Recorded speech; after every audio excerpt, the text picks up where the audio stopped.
Hello everyone, welcome to this week's Purple Penny live coin news video. Let me just adjust the camera a little bit here. So this week in the shop, and last week we bought in a big collection of mostly non-circulating legal tender from the Royal Australian Mint and the Perth Mint. So if you're interested in that sort of stuff, do keep an eye on our website because it will all be gradually appearing there over the next few weeks. As always, we try to price this stuff fairly keenly. Certainly you'll get it cheaper off of our website than what you can get it off of eBay, so do take a look there. Anything else this week that's come in interesting? Not really. Whole pile of decimal notes. Nothing really very good. Sort of some nice polymers, some reasonable paper notes, that sort of stuff. But it's just been sort of business as usual here this week. So now, hello Alex, hello Gary, hello John. Thank you for tuning in and watching. I should just say that my computer screen is flickering rather alarmingly. So if it dies and you lose me halfway through, I do apologise in advance. G'day Andrew. G'day Alan, how are you both going today? So, what's been going on Facebook groups this week and what's been going on in the coin world? We'll just bring up our slide here. Now, our Milky Way $5 coins and proof kangaroos only shipped out of the mint to us today, which is very strange because I've seen a number of people on Facebook with them and have got them in the mail. So I'm not sure where they've got those from or how they got them, but anyway, we don't have ours yet. They probably won't be here till next week, and they'll all go to people that are going to come in and purchase them through the store. We've got enough regulars to take care of the very tiny allocation that we got. There's a group of new line listings due tomorrow. As I mentioned last week, line listings are, as they sound, a listing of lines of all the new releases that are due in March. So do stay tuned tomorrow on our Facebook page and we'll list up what we're allowed to say there. Hello Paul, hello Peter, how are you mate? So that's really it for coin news. I guess the mintage, the coin that I promised last week that I won't mention it, but I'm sure you all know which coin I'm talking about and the mintage changes. It's just there's been some interesting line listings, not lion listings. I don't think it's the year of the lion, is it? No, line listings. Sorry, I've got a bit of an loin listings, bit of an Australian accent. G'day Trina, how are you going? The coin that shall not be mentioned, the mintage which changed last week or the week before. I guess there's been a few people this week out looking to find blame for, I guess, the decisions that they have made with regards to speculating on mintages. You need to understand two things. One is that the RAM has statutory requirements in terms of reporting, and they take care of that through their annual report. And that, I think, is the best source of information on mintages. Do be aware though that coins are minted with dates outside of the years of those annual reports, and that sort of stuff has been going on for hundreds if not thousands of years. I know for a fact that when Roman emperors died, the following emperor would go and mint designs of the previous emperor, and they would call them posthumous issues. They would call them memorial issues, so they're remaking old coins. Another example I can think of is the 1898 Mexico silver dollar. They were struck in the 1940s. Many gold coins are struck with the year 1915. Even though they were made right up until the 1960s, they were struck with the year 1915 to get around American gold ownership laws. So the Royal Australian Mint is by no means the first and will by no means be the last mint to mint coins that are dated outside of the year that they're made or distributed. Anyone who is complaining that that shouldn't be allowed needs to just do a little bit of research and understand that that stuff goes on. There's no legislative requirement that I'm aware of that says that 2019 coins have to be made and released in 2019. It makes no sense.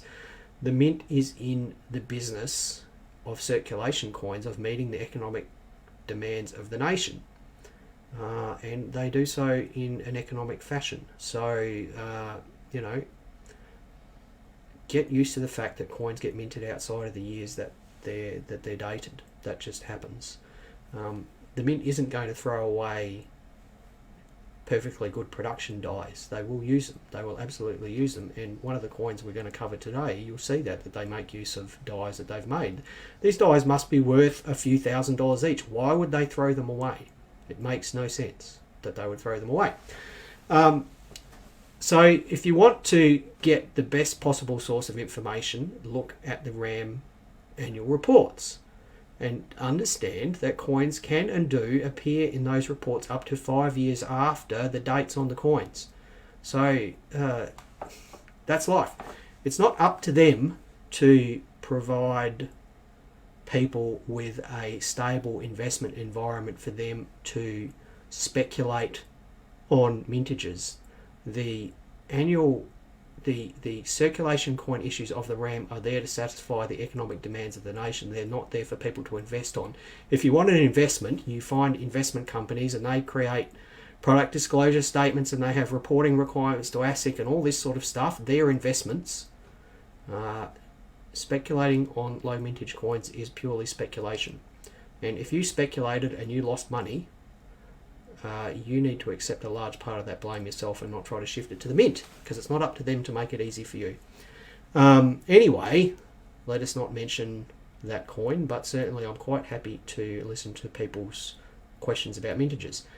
Now, John wouldn't mind living near a coin shop. There isn't one on the Gold Coast. Now, I thought there was. I thought Gold Coast Coins and Collectibles is up on the Gold Coast. I don't know if they've got a shop front though. Trina's nice story, the 1898. Yeah, the 1898 restrike Mexican 8 reals are great coins. I've got a couple. You can tell them apart from the genuine 1898s. I think that sort of coin history is fantastic. I love that stuff. Yeah, John is saying that the Roman coins are being restruck. I think that's a really interesting thing too. We had some posthumous issues up on our website about a month ago. I think they're really interesting as well. And Peter says that coins could have been in a barrel for a year anyway and not bagged until December 2020. That is absolutely correct as well. There's no, actually, you know, the coins are distributed to security companies. What's to say they don't hang on to them across calendar years and things like that as well. Yeah, so thank you, Dillis. Thank you for your kind words. I enjoy doing these videos. They are a better part of my week here. So we'll go to, what shall we do? We'll do the coin that came in last Saturday because it was such a nice coin. And this was a regular of ours. And if you're out, if he's watching, he'll know who he is.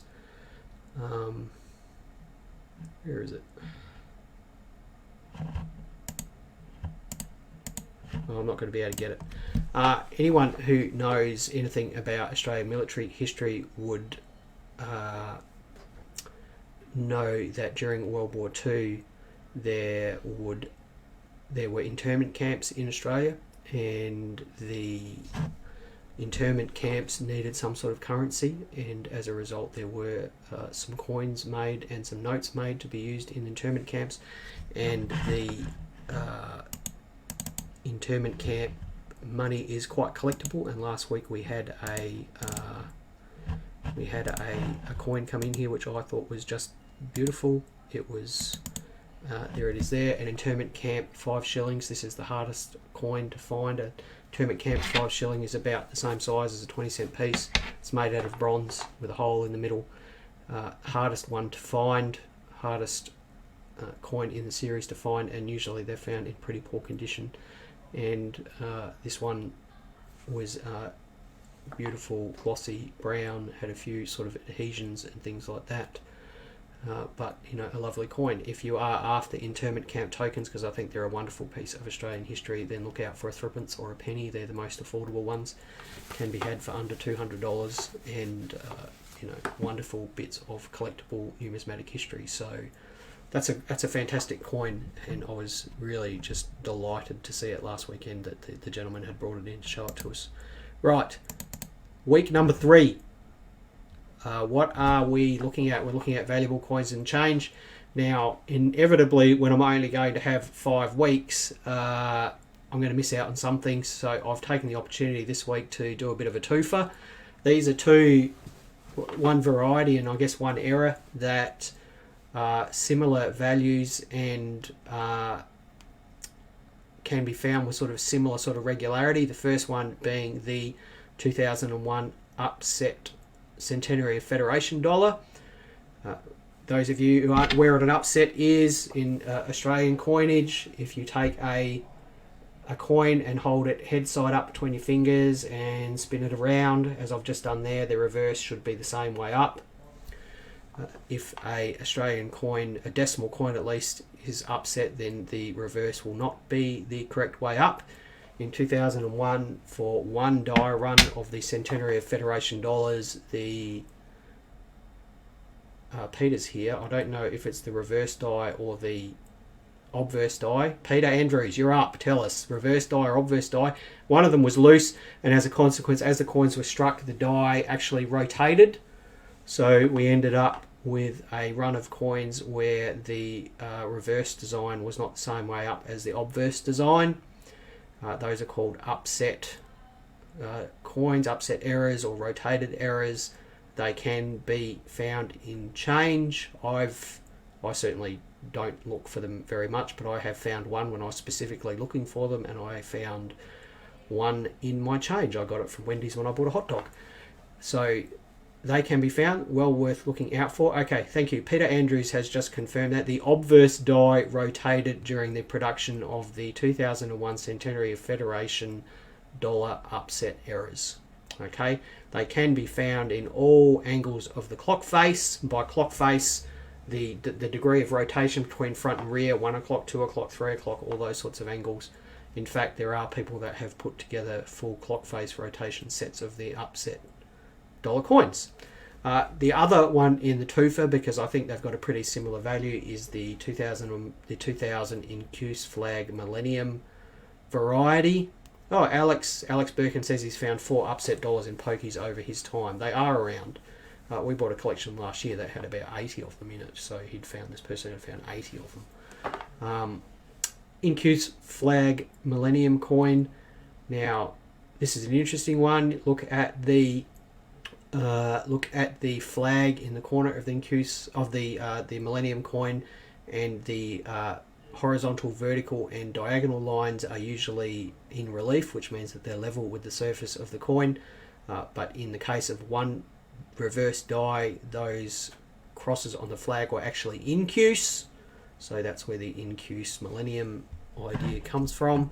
So if we want to just show you a picture of that, here's the Incuse detail here. So a little bit of a slide there, so just look at the vertical and horizontal lines and the diagonal lines there. They actually sunk into the coin on the Incuse variety. Just look at where those arrows are pointing. The star is actually slightly different as well. It has a smooth surface. The Federation star has a smooth surface complete with rough. Now, I talked earlier about reusing dies. This is an example of where the mint did not let a perfectly good die go to waste. The current thought is that the Incuse die was a trial, and the mint was thinking about creating a coloured 50-cent piece for the mint set, and they were going to place the colour in the Incuse crosses on the flag. That didn't end up happening, and as a result the die was reused to strike circulation coins. Okay, you don't throw away dies that are worth thousands of dollars. It makes no sense. Right, Andrew, Oh, you found a 5 cent. Okay, so Andrew Parkhurst here says that he's found a 1966 5 cent rotation. I have seen 1966 10 cent rotations, and Peter Andrews is here in the video right now. He has told me about the 5 cent rotation, and as such, I've always looked for one, but I've never found one. I've never seen one. That's great that they do actually exist. There's 2 people that have confirmed that. That's fantastic, Andrew. Would love to see a picture of it one day. Rotated die 1966 5 cent piece. The other one to look for is 1966 10 cent piece, and 2001 20 cent piece is found rotated as well. So that's the Incuse Millennium flag, and if we just bring up the slide here, you can just have a quick look at the rotated. Oh, that's the wrong one. There we go. So Incuse flag Millennium looks like a regular Incuse. You've just got to look at the cross, and there's the rotated die dollar there. Well worth looking out for. They've got a similar sort of value. Circulated coin would be worth, $20 to $40 for either of them, as long as they're not damaged. Better grades are worth more, as per usual. So that's the 2 coins to look out for this week. They both can be found. I have received both in my change over the years. Certainly people that are noodling for them do find them, so well worth looking out for. You can just see the top of my head there. I'll just drop down. Peter has just confirmed that the rotated 1966 5 cent is very rare, and I would concur with that. I've never seen one. So that's all I've got for today. We've gone for 17 minutes today. I can just hear that Catherine is busy out in the shop, so unless anyone has any questions, I will leave it there for today. Next week, number 2 on the coins to look for in your change, and this will be a bit of a combination one as well. There'll be at least 3 to look out for, and then we'll have number 1 the week after that. As always, if anyone has any questions or anything they would like answered, please do send us a message, give us a call, send us an email, contact us through Facebook. Always looking for things to talk about. Andrew Parkhurst sent me an interesting message before, which I won't share with you. Hopefully we'll get some clarification about that during the week, and I will share some more information about new mint releases and images and sharing thereof next week. It'll just be interesting to have some more information from the mint about that, and we will talk about the new line listings next week as well. So I will say goodbye to everyone. Thank you everyone for taking part, and as always, stay well, enjoy collecting, have a great week.